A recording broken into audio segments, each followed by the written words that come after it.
আসসালামু আলাইকুম ভিউয়ার, সবাইকে স্বাগতম আমার ইকোনমিক্স স্টাডি অ্যানি চ্যানেলে। সবাই কেমন আছেন? আশা করছি সকলে অনেক অনেক ভালো আছেন। তো আজকে এসেছি নতুন একটি বিষয় নিয়ে আলোচনা করতে। তো বিষয়টা কি হচ্ছে, দ্রব্যবাজার উৎপন্ন বাজারের ভারসাম্য বা আইএস রেখার সংজ্ঞা। ঠিক আছে, এটা তিনভাবে প্রশ্নটা আসতে পারে যে আইএস রেখার কাকে বলে, বা আইএস রেখা কি, বা দ্রব্যবাজার বলতে কি বুঝো। আবার ওইভাবেও আসতে পারে উৎপন্ন বাজার এর ভারসাম্যর সংজ্ঞাটা কি। ঠিক আছে, তো সেটা নিয়ে আজকে আলোচনা করব। তো চলুন চলে যাই আমরা আজকের আলোচনায়। তো যেহেতু আইএস রেখার সংজ্ঞা সেটা আমরা এখন আর কি জানবো, আর এগুলি জানাটা কিন্তু খুবই গুরুত্বপূর্ণ, কারণ আইএস এবং এলএম এগুলি দিয়ে কি অনেকগুলি অঙ্ক থাকে। ঠিক আছে, সেই অঙ্ক কি পরীক্ষায় আসতে পারে, আসতে পারে কি বেশিরভাগ ক্ষেত্রে আসে। ঠিক আছে, আর ম্যাথামেটিক্সে তো আসেই। তো চলুন চলে যাই আলোচনায়। যে আইএস রেখার আই হলো ইনভেস্টমেন্ট এবং এস হলো সেভিং, তাই আইএস রেখা মূলত বিনিয়োগ ও সঞ্চয়ের সমতা সূচক রেখা, যার প্রতিটি বিন্দুতে বিভিন্ন আয়ের বিভিন্ন সুদের হার প্রকাশ পায়, অথবা বিভিন্ন সুদের হারে আয় কত তা প্রকাশ পায়। এখন একটু বুঝাই নেই, সেটা হচ্ছে কি যে আইএস রেখা মূলত বিনিয়োগ ও সঞ্চয়ের সমতা সূচক রেখা বলছে। এখানে কি একটা জিনিস আমাদের মাথায় রাখতে হবে যে আইএস রেখা দুইটা বিষয় দ্বারা তৈরি হচ্ছে, সেটা হচ্ছে বিনিয়োগ এবং সঞ্চয়। ঠিক আছে, দুটা সমতা থাকবে। এবং কি বলছে যে প্রত্যেকটা বিন্দুতে আমাদের আয়ের বিভিন্ন সুদের হার প্রকাশ পায়, অথবা বিভিন্ন সুদের হারে আয় কত তা প্রকাশ পায়। কিভাবে জিনিসটা একটু বোঝার চেষ্টা করেন। আমাদের বিনিয়োগের ক্ষেত্রে যদি আমরা চিন্তা করি, যদি আমাদের সুদের হার বেশি থাকে, সেক্ষেত্রে কি বিনিয়োগের পরিমাণ বাড়ে না কমে? অবশ্যই কমে, কারণ যতটুকু আমি ঋণ নিচ্ছি তার বিপরীতে আমার টাকা পরিশোধ করতে হচ্ছে ব্যাংকে, সুদের যে হারটা অনেক বেশি, সেক্ষেত্রে আমার ঋণের তুলনায় সুদ পরিমাণটা কি বেশি আমার পরিশোধ করতে হচ্ছে। তো এই ক্ষেত্রে তার সুদ নেওয়ার মানে বিনিয়োগ করার ক্ষেত্রে ব্যাংক থেকে ঋণ বা অন্য ক্ষেত্রে থেকে ঋণ নেওয়াটা কি কমে যাবে, যেহেতু সুদের হারটা বেশি। সেক্ষেত্রে আমাদের বিনিয়োগটা কমে যাবে, এবং বিনিয়োগ কম হলে কি হয়, আমাদের আয় কম হয়। ঠিক আছে, উৎপাদন কম হয়, সেক্ষেত্রে আয়ও কম হয়। তার জন্য এটা কি বলছে যে সুদের হারের মাধ্যমে আয় কতটুকু হবে তা প্রকাশ পায় এই আইএস রেখার সাহায্যে। আবার এখন আমরা সঞ্চয়ের ক্ষেত্রে চিন্তা করি, যখন আমাদের ব্যাংকের সুদের হার বেশি থাকে, সেক্ষেত্রে জনগণ কি করে, সুদের হার বেশি তো তার যে নগদ অর্থটা আছে তারা কি করে, ব্যাংকে জমা রাখে, যে ওখান থেকে তারা বেশি পরিমাণে আয় পাবে সেই উদ্দেশ্যে। আবার যখন ধরেন জমা রাখলো ব্যাংকে, তো সেই ক্ষেত্রে কি করে, যে ব্যাংকে অনেক টাকা অর্থ জমা হয়ে গেল, তখন আবার বিনিয়োগের পরিমাণটা কি হয়েছে, বেড়ে যাচ্ছে, কারণ ঋণ সুবিধা তারা পাচ্ছে, যে অনেকগুলি ঋণ নিতে পারবে, অনেক টাকা ইনভেস্ট আর কি হচ্ছে সেক্ষেত্রে ওই সঞ্চয়ের ক্ষেত্রে।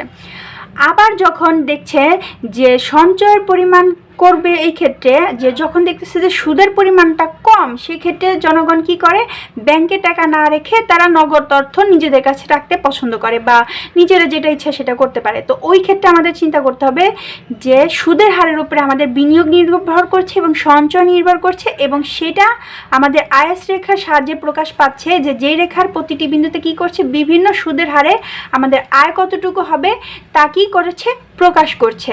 তো এই জিনিসটা মাথায় রাখতে হবে। তো আমি সংজ্ঞাটা আবার বলছি, যে আইএস রেখা মূলত বিনিয়োগ ও সঞ্চয়ের সমতা সূচক রেখা, যার প্রতিটি বিন্দুতে বিভিন্ন আয়ের বিভিন্ন সুদের হার প্রকাশ পায়, অথবা বিভিন্ন সুদের হারে আয় কত তা প্রকাশ পায়। একদম সহজ একটা বিষয়, আশা করছি বুঝতে পারছেন। যদি বুঝতে না পারে থাকেন, ভিডিওটা আবার দেখবেন, কারণ একটু ঘেরফের হতে পারে কম বেশি এই জিনিসটা চিন্তা করে।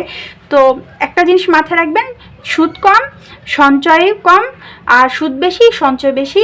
আর বিনিয়োগের ক্ষেত্রে সুদ আমাদের যদি বেশি হয়, সেক্ষেত্রে আমাদের বিনিয়োগ কম, এবং সুদ যদি কম হয়, সেক্ষেত্রে আমাদের বিনিয়োগ কী হবে, বেশি হবে। আর এই সুদের হারের মাধ্যমে যদি আমাদের আয়টা দেখায়, সেটি হবে কি আমাদের আইএস রেখা। তো আইএস রেখা দ্বারা অর্থনীতিতে প্রকৃত খাতের তথা দ্রব্য বাজারের বা উৎপন্ন বাজারের ভারসাম্য দেখানো হয়। আইএস রেখার সাহায্যে আমাদের কী ভারসাম্য দেখানো হয়, উৎপন্ন বাজারে বা দ্রব্য বাজারে আমাদের কি দেখাচ্ছে, ভারসাম্য দেখাচ্ছে। এই রেখার দ্রব্য বাজারে দ্রব্যের চাহিদা ও যোগান পরস্পর সমান নির্দেশ করে। এই রেখার সাহায্যে যে বাজার ভারসাম্যটা দেখায়, সেক্ষেত্রে আমাদের চাহিদা এবং যোগানটা কি পরস্পর সমান নির্দেশ করে। সহজ কথায় আইএস এমন একটি রেখা যার প্রত্যেক বিন্দুতে সঞ্চয় ও বিনিয়োগের হার ও ভারসাম্য জাতীয় আয়ের সম্পর্ক নির্দেশ করে। সুদের হার ও জাতীয় আয়ের সম্পর্ক বিপরীত হয় বলে আইএস রেখা কি হয়, ডান থেকে বাম দিকে নিম্নগামী এবং সরল আকৃতির হয়। আমাদের এখানে আরেকটা বিষয় বুঝতে হবে যে সুদের হার ও জাতীয় আয়ের সম্পর্ক বিপরীত হয় বলে আইএস রেখা ডান থেকে বাম দিকে নিম্নগামী। এটা কেন হচ্ছে সেটা চিন্তা করেন। সুদের হার নিয়ে আমাদের বেশিরভাগ ক্ষেত্রে চিন্তা করতে হবে। আমাদের সুদের হার যদি বেশি হয় সেক্ষেত্রে আমাদের বিনিয়োগটা কি হচ্ছে, কম হচ্ছে। বিনিয়োগ কম হওয়ার কারণে আমাদের উৎপাদন কম হচ্ছে, সের ফলে আমাদের আয়টা কি হচ্ছে, কম হচ্ছে, যার ফলে আমাদের জাতীয় আয় কি কম হচ্ছে। তো সম্পর্ক কি হচ্ছে, বিপরীত। সুদের হার বেশি হলে জাতীয় আয় কি হচ্ছে, কম হচ্ছে। আবার যদি সুদের হারটা আমাদের কি হচ্ছে, কম হয়, সেক্ষেত্রে আমাদের বিনিয়োগের পরিমাণ বাড়বে, ফলে উৎপাদন বাড়বে, উৎপাদন বাড়লে আয় বাড়বে, আর আয় বলে আমাদের জাতীয় আয় কি এমনি বেড়ে যাবে। তো সেটাই হচ্ছে কি একটা বিপরীত সম্পর্ক, যেখানে সুদের হার যদি কম থাকে জাতীয় আয় বেশি হবে, সুদের হার যদি আমাদের বেশি থাকে জাতীয় আয় কি হবে, কম হবে। আমিও কি গুলিয়ে ফেললাম, আবার বলছি, সুদের হার যদি আমাদের কম হয় জাতীয় আয় আমাদের বেশি, সুদের হার যদি বেশি হয় জাতীয় আয় আমাদের কম হবে। এই যে বিপরীত একটা সম্পর্ক, সেটার কারণে আমাদের আইএস রেখাটা কি হবে, ডান থেকে বাম দিকে নিম্নগামী হবে এবং সরল আকৃতির হবে। এই কম বেশি ধারণাটাই আপনাদের মাথায় রাখতে হবে। একটু ভালো মতো বোঝার চেষ্টা করবেন, তাহলে বিষয়টা একদম ক্লিয়ার, ঠিক আছে। আর এই বিষয়গুলি যদি মাথায় না রাখেন তাহলে ওইগুলির সাথে কিন্তু আরও অন্যান্য বিষয়গুলি কি রিলেট, তো ওই জিনিসটা আপনাদের মাথায় রাখতে হবে সুদের হারের উপরে, ঠিক আছে। তো এখন আমরা আইএস রেখাটার সংজ্ঞাটা পড়লাম। এটা যদি আমাদের 5 নম্বরের জন্য আসে বা 4 নম্বরের জন্য আসে, অবশ্যই আমরা চিত্র দেওয়ার চেষ্টা করব। চিত্র দিলে কি হবে, আমাদের 5-এ 4 দিবে এবং 4-এ 3 দিবে। আর হাতে লেখা যদি অনেক সুন্দর হয় সেক্ষেত্রে আপনাদের পুরো নাম্বারটাই দিবে, কারণ আমার হাতে লেখা তো পচা, আপনারা নিজেরাই বলেন। হ্যাঁ, আমি নিজেও বলি আমার হাতের লেখা পচা। আচ্ছা, যাই হোক, এখন আমরা চিত্র অঙ্কন করব। তো যেহেতু একটা জিনিস আমরা জানতে পেরেছি, সেটা হচ্ছে কি আমাদের একটা না দুইটা বিষয় জানতে পেরেছি, সেটা হচ্ছে আমাদের আইএস রেখা কি হবে, ডান থেকে বাম দিকে নিম্নগামী হবে এবং সরল আকৃতি হবে, মানে সরল মানে সোজা হবে। তো আমরা চিত্রটা অঙ্কন করে নিব। সর্বপ্রথমে আমাদের ভূমি অক্ষ নিতে হবে।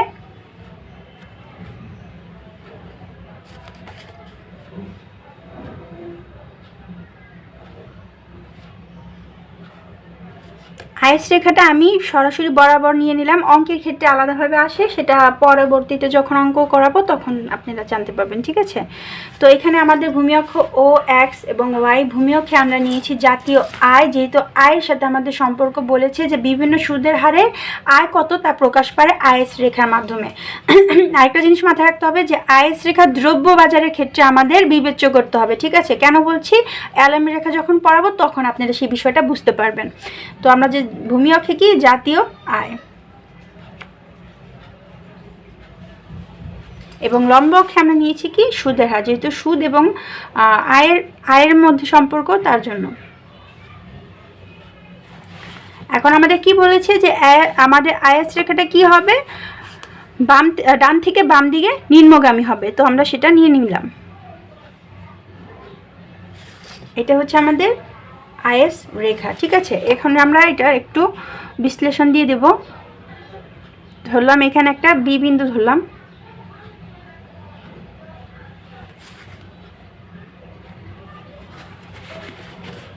পেন্সিল দিয়ে অঙ্কন করবেন সবসময়, চিত্র স্কেল দিয়ে করবেন। যদি এগুলি না থাকে তখন কি করবেন, চিত্র অঙ্কন করবেন না, অবশ্যই করবেন, যা আছে তাই দিয়ে করবেন। অন্যজনের কাছ থেকে যদি চাইতে যান, তখন টিচাররা যদি খাতা নিয়ে চলে যায় তখন কি করবেন বলেন। এটা হচ্ছে এই একটা বিন্দু নিলাম, ঠিক আছে। এটা শর্টকাট চিত্র হিসেবে অঙ্কন করে দিবেন, এটা আপনাদের মন মর্জি। যদি আপনাদের এভাবে না নিতে মন চায়, সংখ্যার মাধ্যমে সংখ্যা বসিয়ে নিতে মন চায়, তো সেটা নেবেন, কিন্তু এটা আমার ইজি মনে হয়েছে তার জন্য আমি এইভাবে করেছি, ঠিক আছে।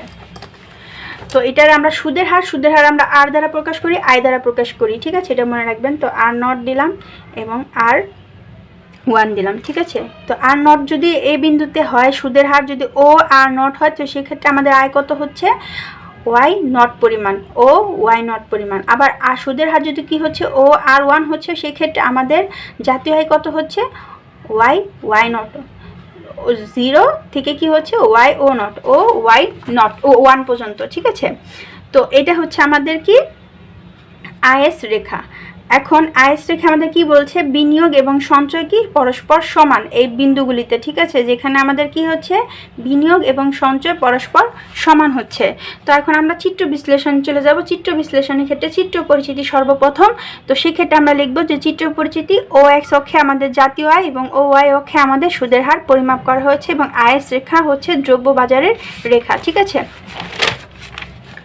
তো চিত্র বিশ্লেষণের ক্ষেত্রে আমাদের কি আছে, যে চিত্রে এ বিন্দুতে আর নট সুদের হারে আই স্তর ওয়াই নট এবং বি বিন্দুতে আর ওয়ান সুদের হারে আমাদের আই স্তর ওয়াই ওয়ান, এ ও বি বিন্দু যোগ করে যে রেখা পাওয়া যায় তাকে আইএস রেখা বলে, যা বাম থেকে ডান দিকে নিম্নগামী। খুবই ছোট্ট একটা চিত্র বিশ্লেষণ, কারণ এটা 4 থেকে 5 নম্বরের জন্য আসে পরীক্ষায়, ঠিক আছে। তো আমি আবার চিত্রের মাধ্যমে বলছি।